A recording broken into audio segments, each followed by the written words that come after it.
Hello viewers, welcome my new video silent Sajib. আজকের ভিডিওটা একটু ভিন্ন রকম, ভিন্ন পদ্ধতির, ভিন্ন কোয়ালিটির। প্রতিনিয়ত একই ধরনের ভিডিও দিই, কিন্তু আজকের ভিডিওটা একটু ভিন্ন। আজকের ভিডিওটা হচ্ছে বেল পোড়া খাবো। তো ওয়েদারটা খুবই ভালো। আজকে আসছিলাম আমরা ধান কাটতে, ধান কাইটা রেস্ট নেওয়ার সময় আমাদের টলারে একটা বেল ছিল, ওই বেলটা আমরা আগুন জ্বালাইয়া পোড়া দিছি। 3-4 দিন হয়ে গেছে, বেলটা পাকে না, এর জন্য টলার যে স্টাফ তিনি বলছেন যে বেলটা আমরা পোড়া দিয়েই খাবো। তো আমরা পোড়া দেওয়ার ব্যবস্থা করতেছি, আগুন জ্বলাইছি, বেশ ভালোই লাগতেছে। আগুন দা লাকড়ি লুকড়ি দিয়া বেলটা মানে পোড়ানোর জন্য আপ্রাণ চেষ্টা করতেছি।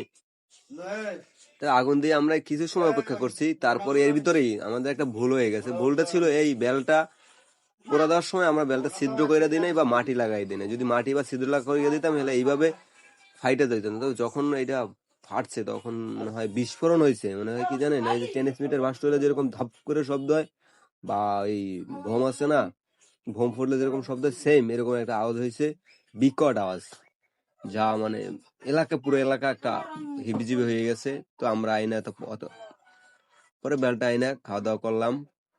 তো সেই টেস্ট, যে খাচ্ছে সেই মানে বেলটার প্রশংসা করতেছে। আর যার গাছের বেলই হোক, বেলটা আসলেই ভালো। আর এই ওয়েদারে, এই যে ওয়েদারটা দেখেন, দুপুরের সময় একদম ঠিক 12টার সময় এরকম একটা বেল খাওয়া পোড়াই, আর এই মানে এই পর্যায়ে ভাই ভাষায় প্রকাশ করা যাবে না আসলে যে কি মজার, অসাধারণ।